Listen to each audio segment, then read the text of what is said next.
Hindi ko masyado Glorious Day ng lang. Dagan mo lang tanong sa akin ha. Dagan mo. Lyrics. Anong title? Dictionary. Anong title dyan? What a day that will be. Ha? Amen.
Amen.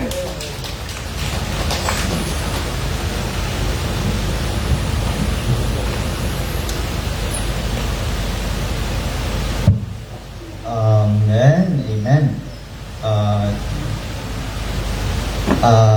Sa pinakamahalagang bahagi po ng tanghali pong ito ay inaaniyahan ko po ang lahat na tumayo. Amen. At tawagin ko na po si Missionary Jess para ibahagi po ang Word of God. Amen. Amen. Brother, what a day. Okay? Mapuna tayo po. Okay? So, nakakayak at nakakaganap po yung awitin, ano? Yung araw na yon will be a glorious day. Wow. Amen. Napaka-exciting siguro, no? Sabi, what a glorious day. Bakit nga ba glorious? One, it is because we have a glorious God, right? Amen. And then, sabi sa Philippians chapter 3 verse 21, magkakaroon tayo ng glorious body. There's joy. There's nakakayak na andito tayo ngayon. Maraming struggle, maraming challenges, maraming issue. But that day will be a glorious day. You know why? It is because of the faith of Christ. Without the faith of Christ, we don't have a glorious day. Now, we have to continue dun sa ating nasa na tayo, okay? So, yung ating subtopics nito, we know that the conception, simula pa lang, before the foundation of the world, nandun na yung faith of Christ. Ang naging cause, may tatlo, di ba? It is because, one, take note, meron tayong 10 question later. One, it is because of the sin of man, the fall of man. Second, because God is no longer satisfied dun sa offering yung law, the failure of the law. Three, because God demands 100% righteousness. Those are the three reasons. Now, because of that cause, nagkaroon ng covenant, yung the father and sons, nagkaroon sila ng agreement. And the agreement is, dahil hindi na-satisfy ang ama doon sa ino-offer sa Old Testament, in-offer niya ang Panginoong Kristo. At the Lord Jesus Christ is more than willing to give His life for the world. That's the covenant. Sabi niya, me, I'll do it, I'll do it, I'll do it. Yun yung usapan nila sa eternity. Okay? And nagkaroon na ito na yung tinatawag na obedience of the Lord, the compliance. You obey that. And on that time na dumating na yung time na i-offer niya yung kanyang sarili at nagkaroon na yun ng tinatawag na na-complete na yung kanilang agreement, yung kanilang covenant. And then, because of that, nagkaroon ng satisfaction ng Ama doon sa ginawa ng Panginoon. Ito yung tatawag nating contentment. Na okay, I am God, I accept the offer. Now, I am now just to justify you for those who will believe. And because of that, the compassion of God to save everybody na available na. Andiyan na. Now, we are now in the next part na i-discuss natin, yung the commission of the faith of Christ. Okay?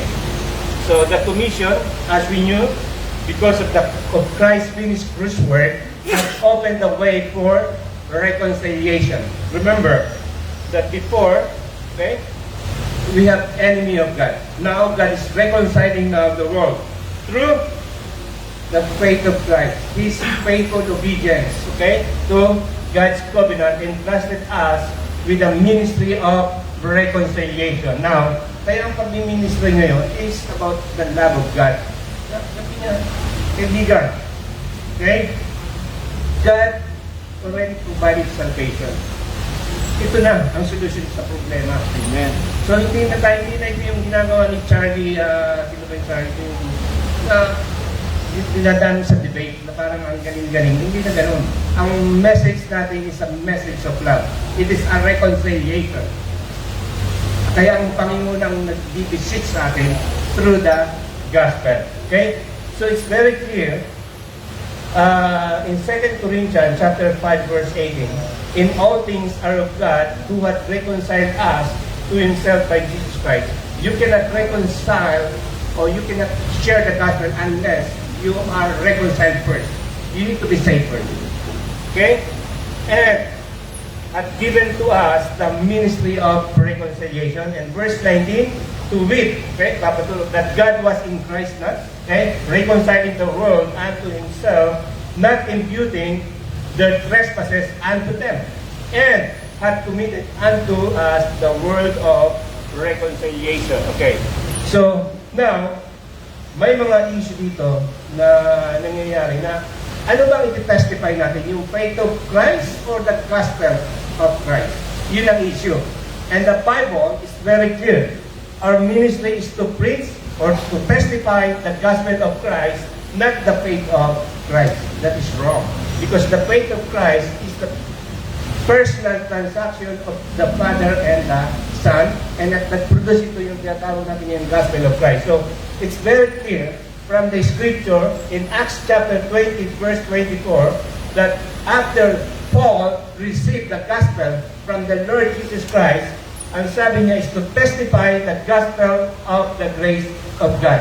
And another verse in 15 verse 20, I strive to preach the gospel, not where Christ was named.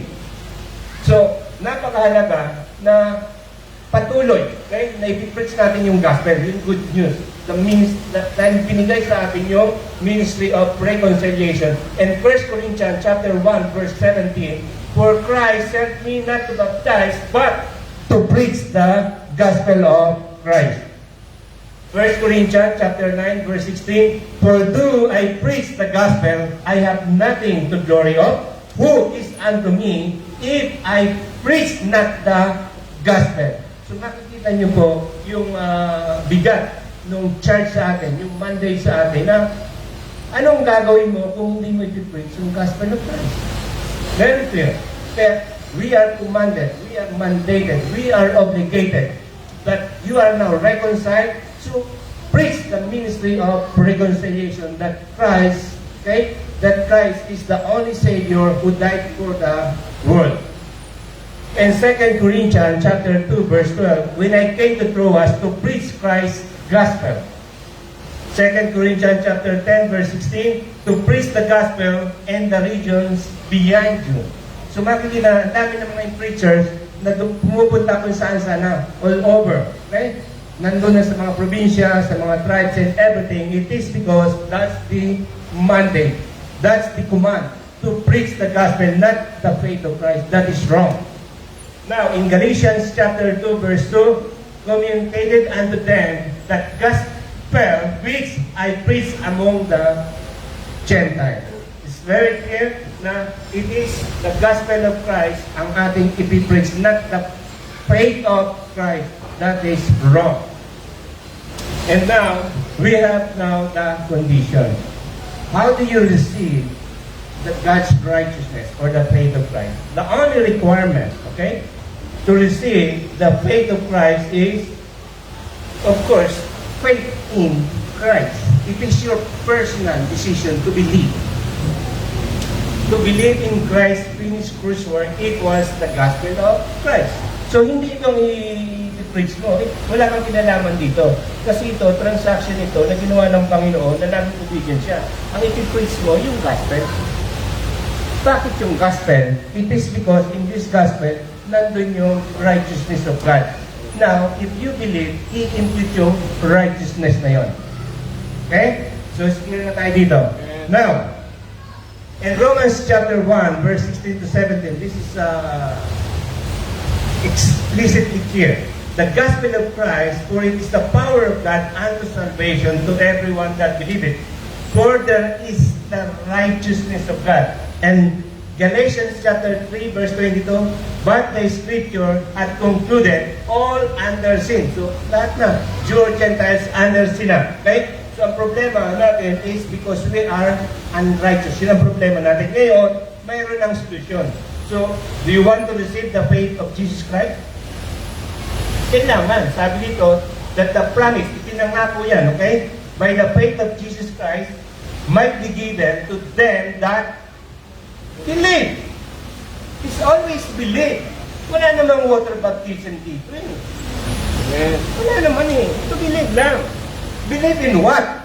Yun ang tanong palagi. Believe in what? Sinagot siya ng same chapter 3. For ye are all children. So it means to say, you are children, you are saved, you have God's righteousness. Now, correct? Of God by faith in Christ Jesus. It's clear. So, the question answered by the scripture, hindi opinion. Kaya it's very clear na kung maintindihan natin yung faith of Christ, lalong ma-identify ka in a sense na magiging matatag ka at magiging confident ka kung bakit ka naniniwala sa gospel of Christ because ito yung foundation, ito yung nangyari from the very beginning. At pwede mong, sabi ko madalas, pwede mong ipaglaban ng patayan yung gospel mo. Kasi may foundation ka.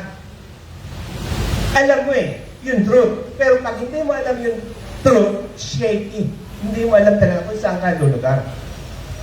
Now, again, ginamit ko din yung faith of Christ. Iniisa-isa na natin to yung detail, ha? Kasi andito ang issue. Sabi dito, even the righteousness of God, which is by faith of Jesus Christ.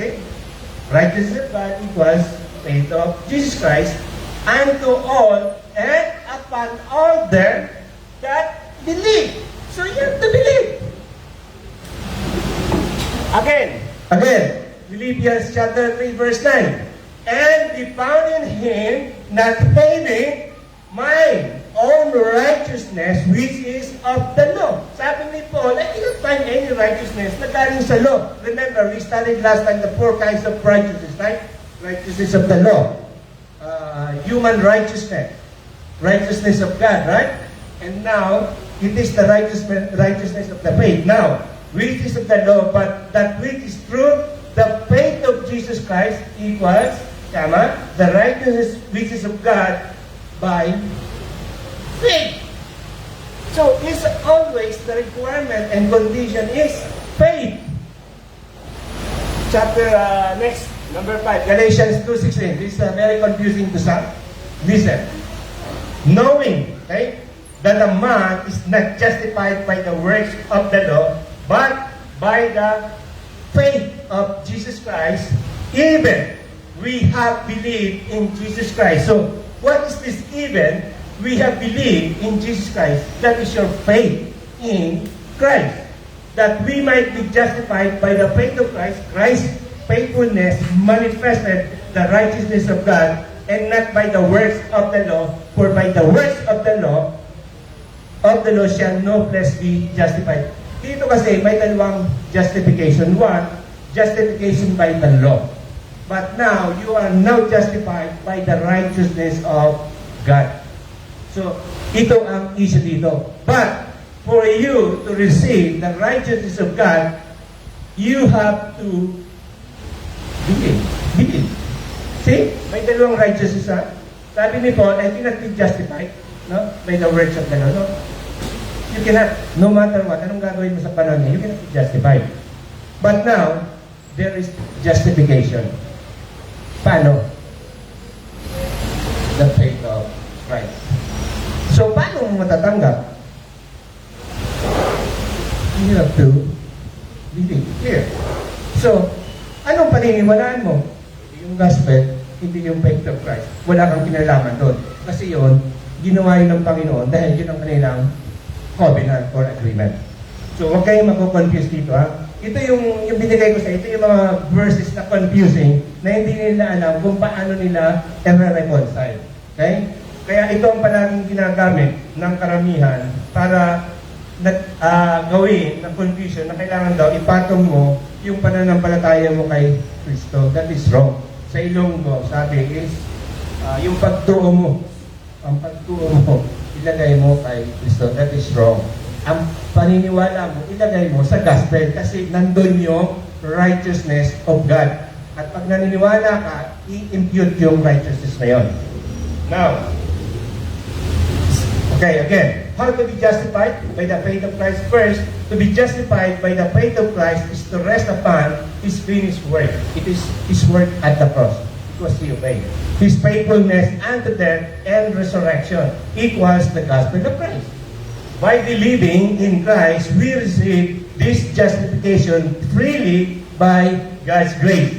In this dispensation of grace, the law cannot justify, but Christ's faith has already justified all who believe. Romans chapter 5, verse 1. Therefore, being justified by faith, we have peace with God through our Lord Jesus.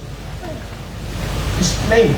So, hindi mahirap intindihin ng Bible, pero imposible maintindihan ng Bible kung hindi mo i-rightly divide.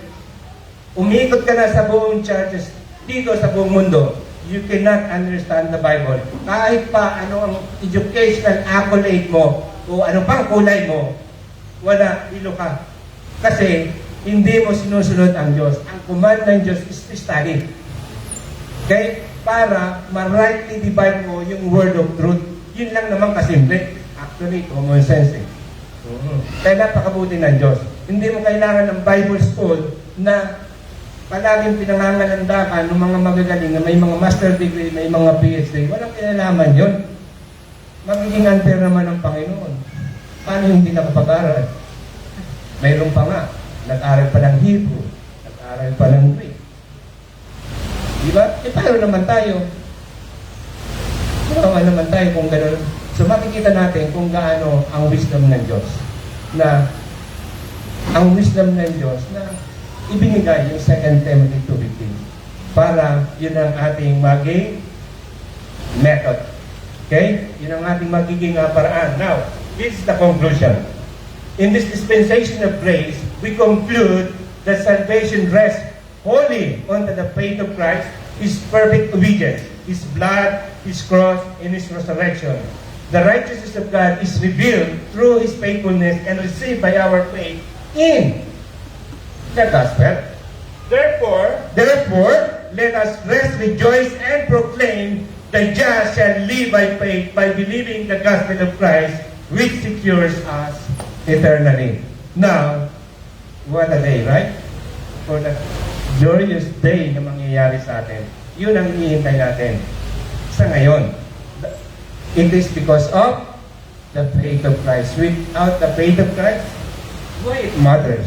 Why it matters the faith of Christ? That is the most important question sa pag-aaral natin. Why?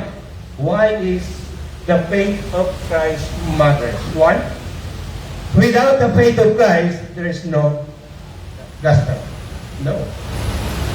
Kaya, we are blessed in a sense that we have the King James Bible. If we don't have the King James Bible, we cannot understand the faith of Christ, because the phrase faith of Christ, you cannot find that in any translation of the Bible, only in the King James Bible version. Take note of that. Now, the gospel is his death, burial, and resurrection. Alam na natin ito eh. If he had failed to obey, there will be no good news to believe. It's true. Kaya, Romans 23:22, clarify. And unto all and upon all that believe. Second reason why the faith of Christ matters. Without the faith of Christ, there is no justification. You cannot be declared righteous as if, just as if you did not sin. It's only because of the gospel of Christ. Without the faith of Christ, there is no dispensation of grace. Okay? Now, the mystery revealed to Paul rests on the finished work of Christ. That's why ang ating gospel is the death, burial, and resurrection. Grace is possible only because Christ's faith satisfied God's justice. So, why the gospel of Christ matter? 1, 2, 3. Claro. Any question, any clarification about the faith of Christ from the very beginning? Okay? Any question before we proceed to our question and answer? We have 10 questions that we need to answer and clarify. Okay? No more? Let's go on. Okay. Okay, wait, I missed one thing. Ito dapat ang mantra ng mga believers. Ito pala. I am crucified with Christ. Nevertheless, I live, yet not I, but Christ liveth in me, and the life which I now live in the flesh, I live by the faith of the Son of God, who loved me and gave himself for me. Wow. Reading ko, okay? I love this verse. Ito dapat ang ating meditate. At dito natin makikita who we are. I am crucified with Christ, nevertheless I live. I am crucified with Christ, nevertheless I live. Yet not I, but Christ liveth in me, and the life which I now live in the flesh, I live by the faith of the Son of God, who loved me and gave himself for me. What a verse. What an assuring verse. This is eternal security. Wow, it's beautiful. What a blessing, huh? Okay, now, you know this now, okay? So it is the root, yung faith of Christ, nag-produce siya ng gospel. Ganda na. Galatians chapter 2, verse 20. That's the believer's mantra, I call it. Okay? Na mini-meditate dapat natin. Okay. So, question number 1. Okay. What is the faith of Christ? So, we don't have the rapport. So, any volunteer? What is the faith of Christ? The first important question. Volunteer. What is the faith of Christ? Okay, Sister Mike. It's the faithfulness of Christ. Okay. The obedience na doon sa covenant na doon. Amen. Okay. And because of that faithfulness, nagkaroon ng? Gospel. Okay, the gospel of the righteousness of God. Okay, now. So, faith of Christ is God's righteousness. Okay? even the righteousness of God, which is by the faith of Christ. The faith of Christ in Romans 3:22 is not human faith, but His faithful obedience. Okay? Obedience to the Father's will, which manifested the righteousness of God. Without Christ's faithfulness, you cannot see the righteousness of God. It's manifested. Okay? So you can find that in Romans chapter 3, verse 21. Next question. How is the righteousness of God revealed?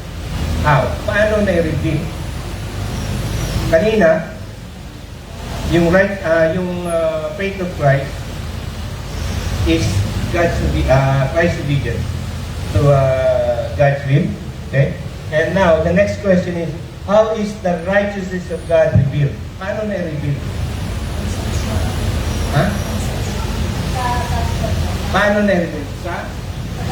Okay. So it was revealed by, okay, now. How is the righteousness of God revealed? First, in the gospel of Him. Okay? For therein is the righteousness of God revealed. The gospel is the death, burial, and resurrection at the cross. God was both just, sin punished, and the justifier, and declared righteous. Okay? So may reveal siya doon sa gospel, at alam natin na hindi magkakaroon ng gospel kung wala yung cross. Okay. Question number 3. How are we justified by the faith of Christ? Very important question. Mr. Rachel, how are we justified by the faith of Christ? Amen. Amen. See. So how are we justified by the faith of Christ? One, the basis, Christ's faithfulness.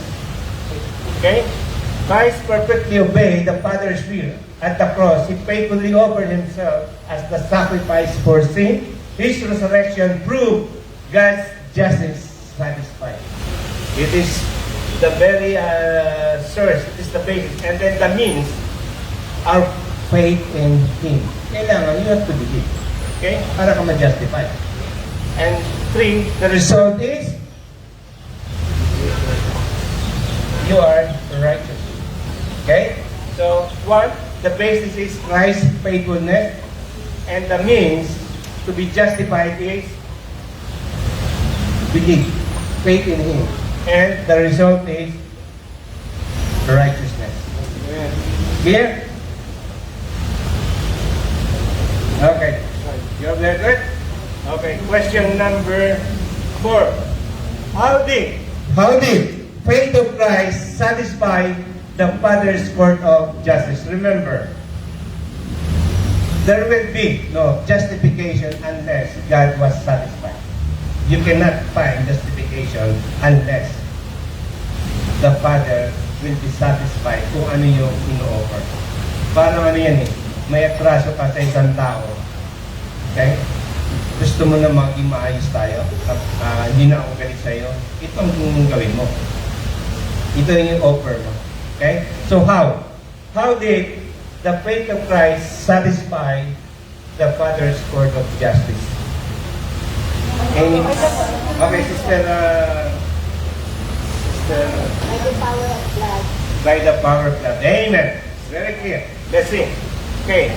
By His obedience to the law, okay, 1, Christ fulfilled the law perfectly. Every demand of the law was satisfied in Him. Where man felt Christ's faithfulness, upheld God's justice. By His sacrifice on the cross, Christ's faith took Him to Calvary. Okay? Read 25. His blood was the propitiation satisfying God's wrath. So propitiation is equals to satisfaction. Okay? Amen. That's right. Okay. So question number 5. When was the faith of Christ conceived? Kailan? Kailan nagsimula yung faith of Christ? Kailan na-create to in the mind of God, eternity? Before the foundation of the world. Okay, before the foundation of the world. Okay. The right answer is before the foundation of the world. Okay, Revelation chapter 13, verse 8. Christ is the Lamb slain from the foundation of the world. The Father's Son, and Spirit purposed the redemption before creation. 2 Timothy chapter 1, verse 9, Titus verse 2. In eternity, the faith of Christ was already conceived in the Godhead plan. Ando na, alam naman nila na yung the first man will commit sin. Alam na nila. So naka-ready na. Mayroon na silang covenant. Because God is all-knowing. Next question. Question number 6. What was the covenant of the faith of Christ? Ano ba yung napagkasundo nila? Ano ba yung agreement? Any volunteer? What? Okay, Sister...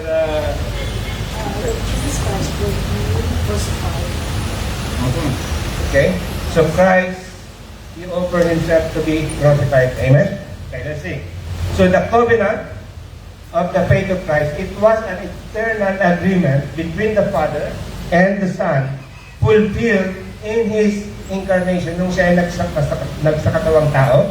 Obedience, death, and resurrection is satisfied the Father's justice, secured our justification, and guaranteed future glory. The God of peace, and brought again from the dead our Lord Jesus Christ through the blood of the everlasting covenant, make you perfect in every good work to do His will. So, it's very clear that the covenant of the faith of Christ, okay, na ng Panginoon, okay, at ang Ama nag-agree that Jesus Christ will be offered to the world, yung kanyang sacrifice. Okay? Next. Who are the persons involved in the covenant of the faith of Christ? Sino yung involved dito? Okay, Sister Rachel. The ungodly, the sinners for the heaven of God. Okay, let's find out. Who are involved? Okay, remember, the covenant happened, okay? Eternity. Okay? Wala pa tayong alam dito. Di ba, nag-uusap sila, di ba? Nag-uusap sila. Sabi okay, ang Ama ko ito, ito ang pupunta. Yung usapan nila sa libro, di ba? Nag-uusap sila yung kanilang covenant. So, who are involved? Okay, let's find out. First, this is the parties of the covenant. God the Father, the righteous judge. The Father's role is to require justice and holiness. He must remain just while justifying sinners. He sent the Son to fulfill His will. Number 2, God the Son, He is obedient. He said, okay, I am willing to go. I'll do that. And it happened, okay, Philippians 2:8, He became obedient unto death, even the death of the cross. And number 3, God the Holy Spirit, it is the eternal witness. The Spirit raised Christ and seals believers. This is the Godhead. In one word, Godhead. Okay? Next. Who benefit of the covenant of the faith of Christ? Sino? Huh? All. You. Lahat. Alright, yeah. Okay. So who benefit the beneficiary of the covenant? Sinners. Who believe? Siyempre. Kahit sinners ka, okay? Kung hindi ka magbibilib, you will not benefit. So sinners who believe, are we all sinners? Amen. We are all sinners. But, bakit yung iba hindi nag-benefit? Hindi nag-believe. See, sabi ng universalist, alam niyo yung doctrine ng universalist? Lahat daw, I must say, it is because Christ died for all. Okay? So, tama naman, ang Panginoon died for all. Okay? Kasi available na, sabi nila, di ba namatay ng Panginoon para sa lahat? Totoo naman. But, the only way, o the only means na para mag-benefit ka is to believe. Para mag-benefit ka. See? Yun ang wrong doctrine ng mga universalists.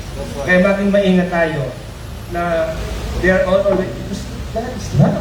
So, hindi hahayaan ng Diyos na mapunta ka ng impyerno. Totoo naman. Hindi naman talaga will ng Diyos yun eh. Kaya lang yung will ng tao. And you have to understand, may volition tayo, may free will tayo. Hindi tayo create na robot. Kailangan mag-decide pa. Okay? So yun ang mali ng mga universalists. God is love, but God is also a God of justice. Okay? Yeah, that's right. Next question. So we are clear now, huh? The sinners who believe. Question number 9. What cause of the faith of Christ conceived? Ano naging dahilan ng Diyos at na-conceive yung faith of Christ? What is the reason? No one can satisfy his... One? Okay? What else? Any other reason? Okay, what? There are 3, right? Okay. Okay. So, ano you said? Righteousness, okay. Any other question? Any other, what cause? Ano yung naging nag-trigger? What triggers? Yung dugo kasi ng animal hindi ba? Hindi, the question is, what cause of the faith of Christ conceived? Sin. Okay? Oh, okay. Amen. Amen. Okay, let's see. Okay. The cause of the faith of Christ's conception was man's fall into sin, the failure of the law. Remember yung usapan ng Ama sa inaral natin kanina? Na wala na siyang pleasure doon sa ginagawa doon sa Old Testament. Wala na eh. He has no desire anymore. Kaya sabi ng Panginoon, I'll go. I'll do it. Yun yung usapan nila. See, and the unyielding of demand of the unyielding demand of divine God. Ibig sabihin, kailangan ng Diyos ng 100% righteousness. Sino ang makagawa nun? It's only Jesus Christ. Okay. Sister Denny. Ha? Ay, kala ko ngayon. Okay. So clear tayo, okay? So because God demands 100% righteousness for every one of us. But the problem is, we can't do it. Now, Christ did it for us. Kaya ang tawag dun ay imputed righteousness. See, those are the 3 reasons that trigger, that cause. Because of sin, the failure of the law, and then God's demand 100% righteousness that no man can do except the Lord Jesus Christ. And the last question, why the faith of Christ matters? Okay, that's the last question. The most important question in our study. Why the faith of Christ matters? Walang gospel. Walang kaligtasan. Okay, so that's the end. So without the faith of Christ, there is no gospel. Without the faith of Christ, there is no justification. Without the faith of Christ, there is no dispensation of grace. Clear? Clear about the faith of Christ? So faith of Christ is not a human faith like we have today. When you speak of faith of Christ, that is Christ's faithfulness. It means to say 100% you submit, you obey. Okay? To the will of God because they made a covenant. Now, you are grounded now sa truth. Kaya mayroon tayong gospel of Christ. Now, we are confident that the only thing to receive the faith of Christ is to believe. Kaya na natin na-explain ng mas maayos, di ba? Okay? So, any, Brother Ben, any clarification? Do you want to clarify?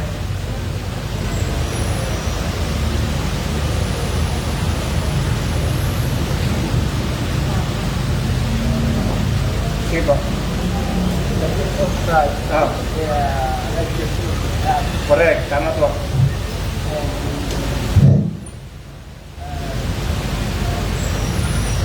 Also, the faith of Christ. We can assume that the faith of Christ if we believe. If we believe. Very good. Amen. Tama po yun. Okay? So, the faith of Christ is the righteousness of God because He obeyed. He is faithful. Okay? To sa covenant. And to receive it is to believe. There's no other way. Any clarification? Okay, Sister Brother Roderick. Clarify ko na po. Isipin ko natin,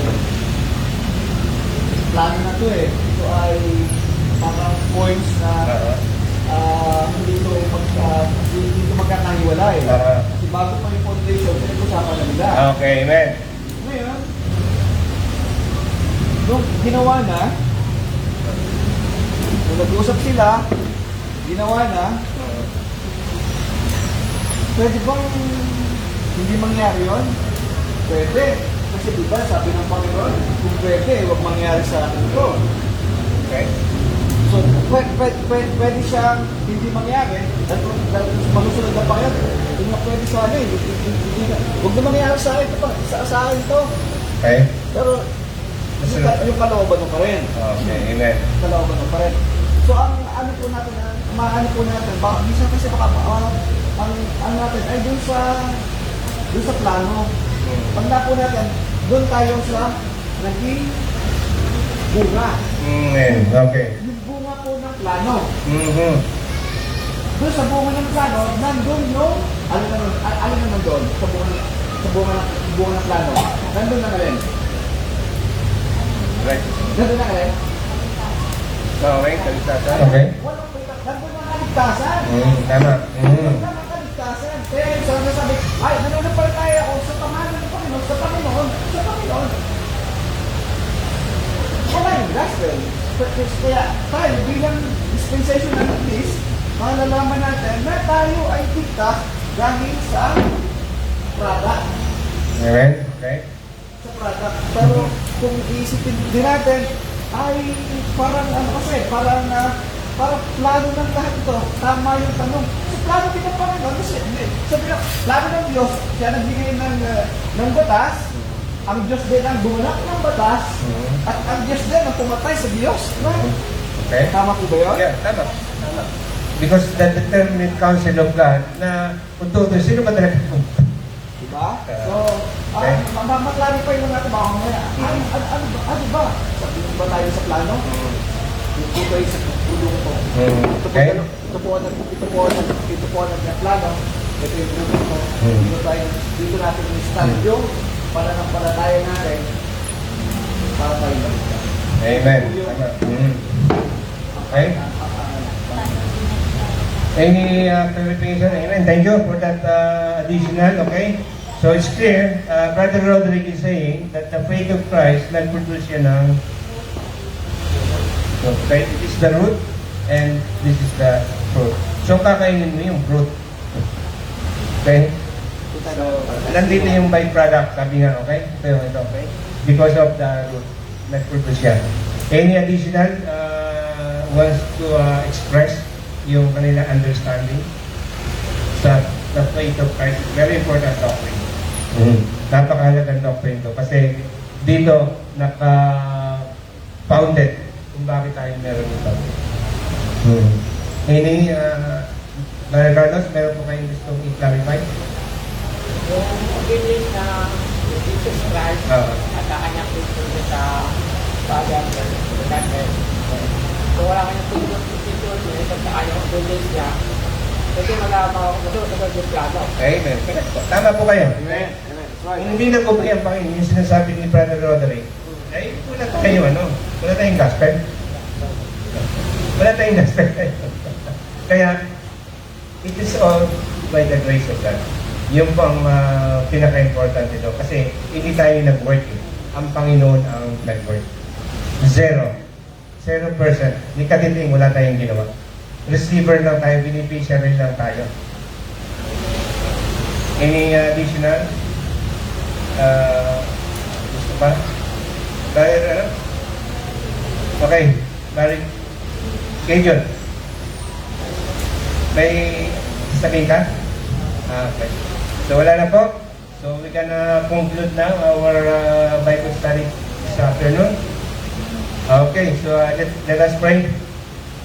Panginoon, maraming salamat po sa katatapos na gawain po namin sa hapong to.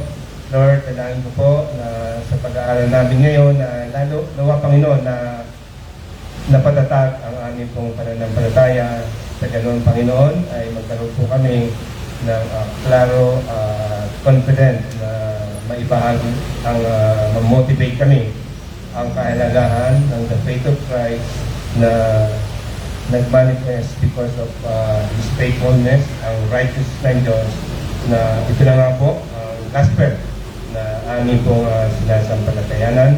The gospel of the grace of God is also for the gospel of Christ na we believe, Lord, na sa araw na to, sa hapon na to, na kami po ay lalong may encourage, Lord, na may share ito sa aming mga kakilala, lalo na, Panginoon, dun sa mga tao na araw-araw po namin na-encounter. Lord, ito po ang aming dalangin, pasasalamat sa tanging pangalan ng Panginoon Jesus Christ. Amen. Okay.